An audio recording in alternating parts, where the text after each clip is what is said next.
There are two guarantees with every Ninjago episode, an intro and an outro.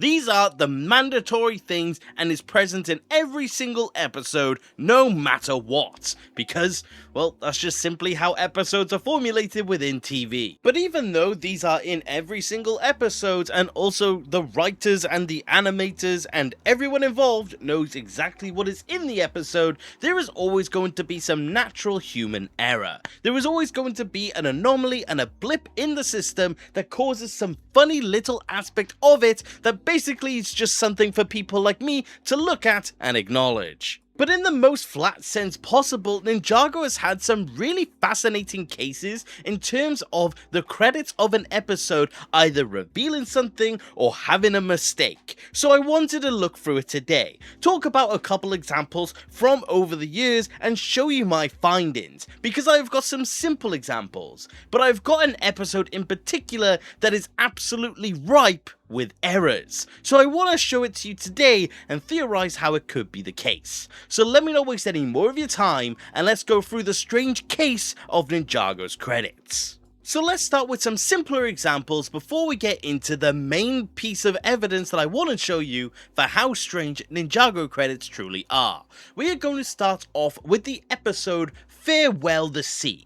This episode is interesting for a very particular reason, as this episode does display the new ninja, which comes with a whole new array of fantastic colours. However, in the credits for this episode, there is just a very simple spelling error that once you see, you can't actually unsee. It's actually listed incorrectly, being the fact that it's listed as the Fuchsia Ninja, but it's spelt incorrectly, having an S in the wrong place in the spelling of it. Also, it is interesting to note that Ryan Beale was also spelt wrong during this credit scene. So it just seems to be that all round there is just errors here and there when it does come to this episode. And you can see this for many Ninjago episodes, and that is probably the most common one of the lot. Why do spelling errors happen within the credits? Well, simply put, it's just something that people can miss. It is very easy and very common to do. With names, there are always just weird anomalies when it does come to spelling.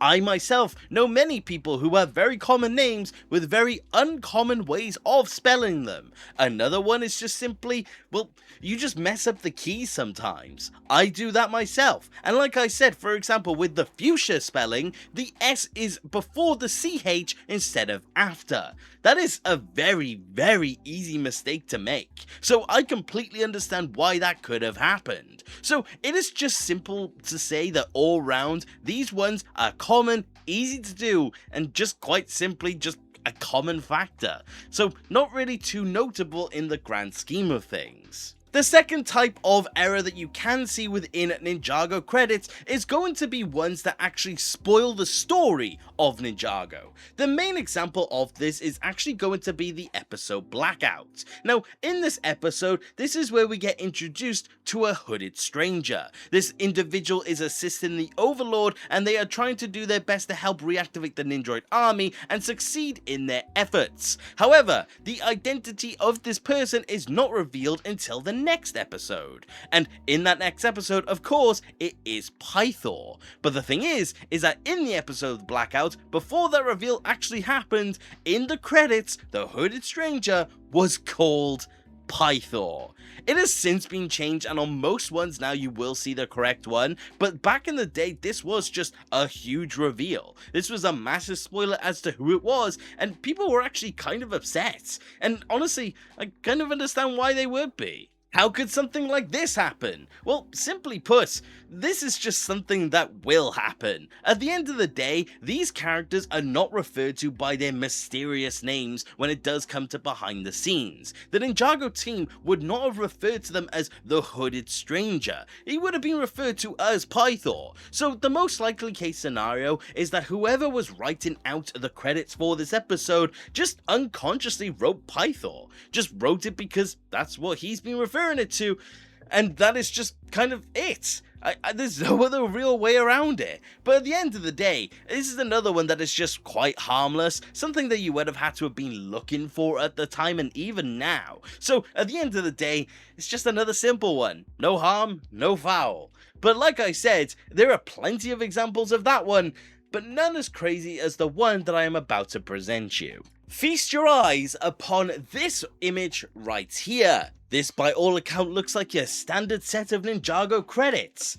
Well, actually no. When you look at this list, you may come to many assumptions as to what could actually be the case, when in reality, there is not a lot on here that is actually correct. This is from the episode Wrong Place, Wrong Time. Quite fitting.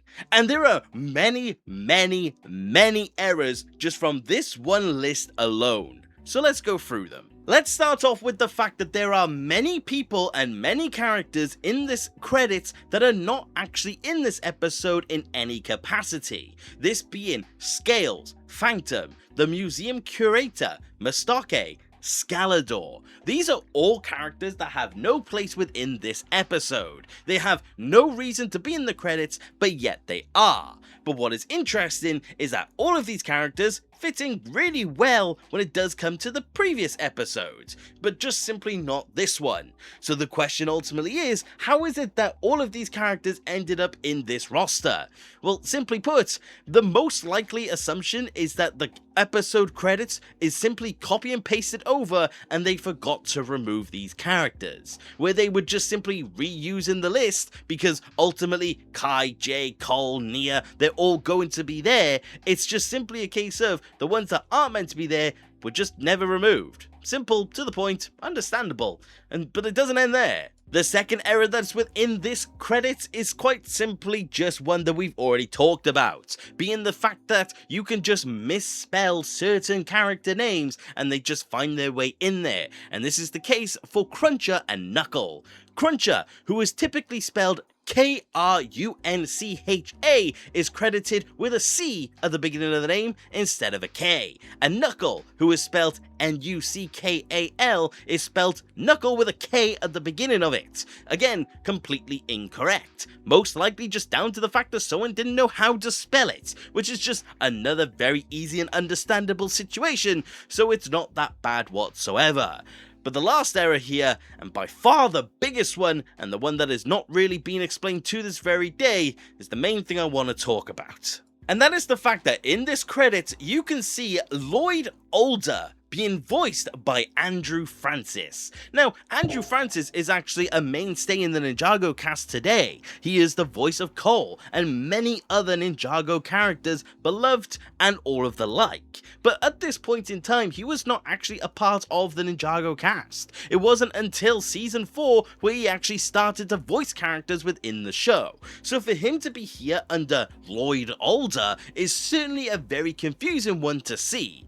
There are many ideas and a lot of speculation as to how this is the case, but we have to go through it one by one. For one, to immediately get out of the way, we know that Tommy Andreasen has been asked about this question and has responded, and he has just said that he doesn't know or remember the reason for this to actually be the case. So unfortunately, it doesn't look like the writers are going to be able to let us know. Another thing we do also know for sure is just quite simply, we just don't have an answer from any of the voice actors. Gillian Michaels or Andrew Francis has never made comment on this, and a lot of people are trying to ask, but we've just simply never gotten any answers. So with the fact that we do not know why it's officially there, this is where we can actually start theorizing. The most likely theory of the lot is just quite simply, Andrew Francis was originally going to replace Gillian Michaels when Lloyd was hit by the Tomorrow's Tea. It makes sense that a lot of characters from the episode where Lloyd became older made their way over into this episode. So by all accounts, this could be a byproduct of an earlier version of the episode that came prior, where Lloyd was going to have a much deeper voice instead of continuing with the regular voice that Gillian Michaels had procured.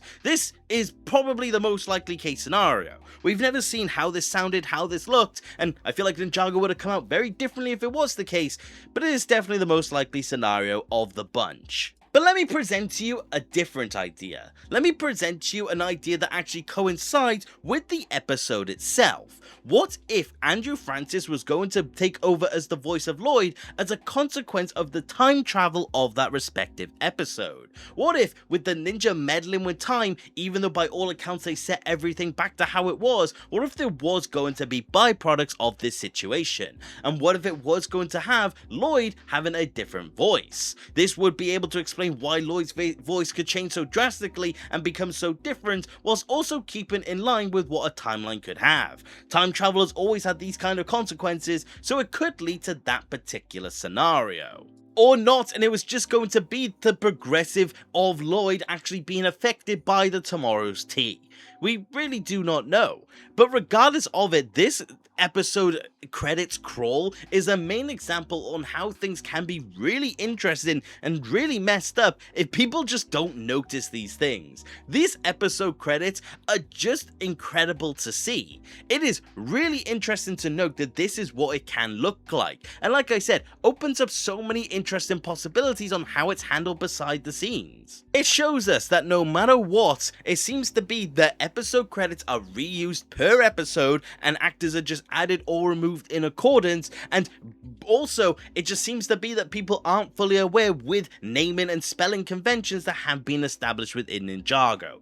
Like I said, that is completely natural, but it's interesting to note that this might actually be the case. And the thing is, like I said, I've only shown a couple examples for this video, but I promise you when I say this that this spans across the entirety of the show. This is definitely the worst case scenario we've ever seen, but regardless of that, it's definitely living proof that Ninjago isn't perfect as much as we want it to be, and I honestly don't think this is a bad thing by any account.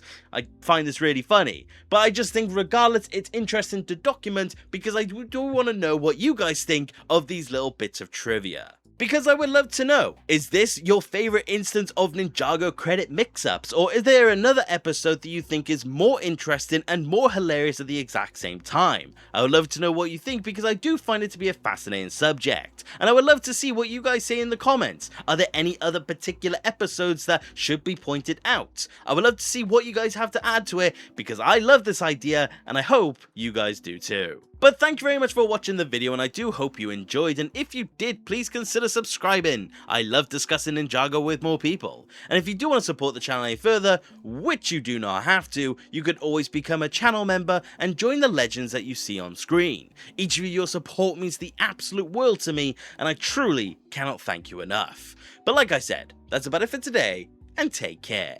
Okay,